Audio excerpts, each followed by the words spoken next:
కాలమే.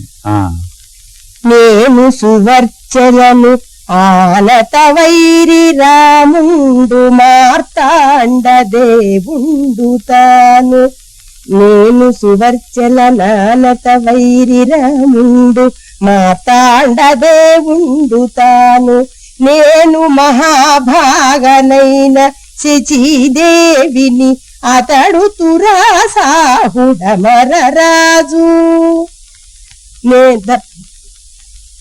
పతితాను కుంభ సంభవుడు లోపాముద్ర మహిళా జగచ్చిరోమణిని నేను. పతి వశిష్ఠునేనరు పతితాను కుంభ సంభవుడు లోపాముద్ర మహిళా జగచ్చిరోమణిని నేను. నేనరుంధతి ధరాజాని వశిష్ఠుండు నేనాయనయు రోహిణీ శశులము. అతడు చవనుండు సుకన్యనగుదు నేను. దేహాంతరంబుల తిరుగుచుందుము అంతరిక్ష మహాజ్యోతిరాకృతులుగా. అవని భాగ మహాజ్యోతిరాకృతులుగా. అవని భాగ మహాజ్యోతిరాకృతులుగా. ఇదెవరిది? విశ్వనాథ సత్యనారాయణ గారు రామాయణ కల్పవృక్షంలో సీతాదేవి ఎవరితో చెబుతుంది?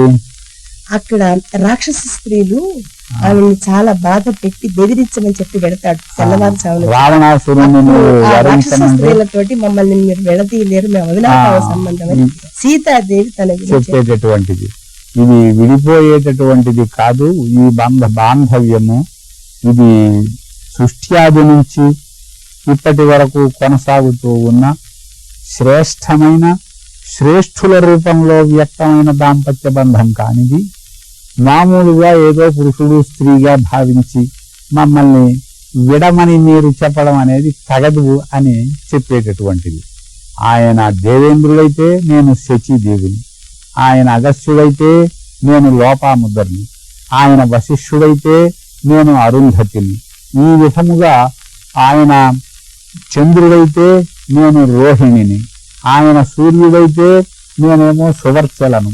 ఈ విధముగా సృష్టిలో సుప్రసిద్ధులైన భర్తలు ఎవరున్నారో, సుప్రసిద్ధులైన భార్యలు ఎవరున్నారో వారమే మేము అని చెప్పడంలో ఆ ధర్మస్వరూపులం అయినటువంటి వాళ్ళం మేము అవనిభాగ జ్యోతిరాకృతులం.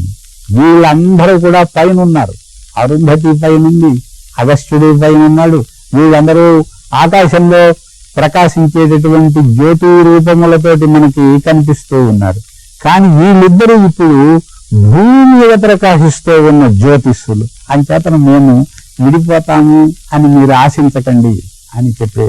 ఇది బాగుందమ్మా. సత్యనారాయణ గారే ఇలా అంతస్తత్వం పట్టుకుని కవిత్వం చెప్పగలరు. చక్కగా చదివారు మీరు.